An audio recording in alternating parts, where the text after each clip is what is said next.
Guys, Chandrayaan 3 के बाद अब इसरो चंद्रयान 4 की तैयारी कर रहा है। जी हां, इसरो अब आने वाले कुछ सालों में चंद्रयान 4 की लॉन्चिंग करने वाला है। पर रुकिए, क्योंकि ये मिशन केवल भारत यानी इसरो का नहीं है, बल्कि इसे Japanese space agency JAXA, American space agency NASA, Indian space research organisation ISRO और यूरोपियन स्पेस एजेंसी ईएसए ने मिलकर तैयार किया है।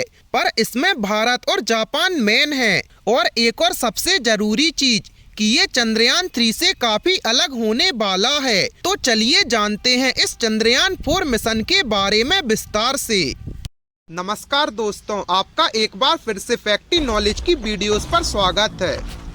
गाइस, भारत जापान मिलकर एक नया मून मिशन शुरू कर रहे हैं। इस मिशन का नाम भारत में चंद्रयान 4 है, जबकि इसका असली नाम ल्यूपेक्स है, यानी लूनर पोलर एक्सप्लोरेशन मिशन। और अगर इस मिशन के बारे में बात करें तो जापानी स्पेस एजेंसी की दो साइंटिस्ट इनो हिरोका और फिजियोका नात्सु। ल्यूपेक्स असल में एक इंटरनेशनल मिशन है, जिसे मुख्य रूप से इसरो और जापानी स्पेस एजेंसी जैक्सा मिलकर बना रही हैं। जैक्सा चांद पर चलने वाला रोवर बनाएगी और वहीं इसरो लैंडर बनाएगी। नासा और यूरोपियन स्पेस एजेंसी इसमें लगने वाले ऑब्जर्वेशन इंस्ट्रूमेंट बनाएंगे। ये यंत्र रोवर के ऊपर लगे होंगे। ल्यूपेक्स मिशन को चांद के दक्षिणी ध्रुव पर लैंड किया जाएगा। ये मिशन 2026 से 28 के बीच पूरा हो सकता है। इसे लेकर चारों देश के साइंटिस्ट काफी ज्यादा अच्छे से काम कर रहे हैं। भारत को इस मिशन के लिए लैंडर बनाना है, जबकि रोवर और रॉकेट जापान का होगा। भारत और जापान के वैज्ञानिक चंद्रयान 4 मिशन में काफी कुछ बदलाव करने वाले हैं। इस साल अप्रैल में जापानी डेलीगेशन भारत आया था। इनो हिरोका उस डेलीगेशन में शामिल थी। डेलीगेशन ने चंद्रमा पर लैंडिंग साइट के बारे में इसरो से बातचीत की थी और अपने भी आइडिया शेयर किए थे। साथ ही अन्य लैंडिंग लोकेशन की भी खोज की थी।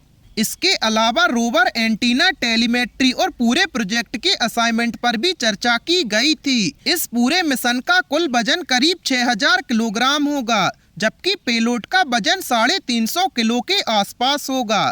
साल 2019 में भारत और जापान के ल्यूपेक्स मिशन में अमेरिकी स्पेस एजेंसी नासा को भी शामिल करने की चर्चा की थी। और अगर ये मिशन सफल होता है तो भारत जापान मिलकर चंद्रमा की सतह पर करीब 1.5 मीटर गहरा गड्ढा खोदकर वहां से मिट्टी का सैंपल लेंगे। इसमें ग्राउंड पेनिट्रेटिंग रडार का इस्तेमाल भी हो सकता है। गड्ढा करने से पहले रोवर मिट्टी के अंदर मौजूद पानी की खोज करेगा। इसके लिए वो लेजर तकनीक की मदद लेगा और लेजर को मिट्टी के अंदर पानी की मौजूदगी दिखाई देगी। तब वो अपनी ड्रिलिंग मशीन के जरिए मिट्टी का सैंपल जमा करेगा और इसके बाद उस सैंपल को वहां अपने अंदर मौजूद एक यंत्र में डालकर उसकी जांच करेगा। और इस जांच में ये पता चलेगा कि चांद की सतह के नीचे पानी का खजाना मौजूद भी है या नहीं।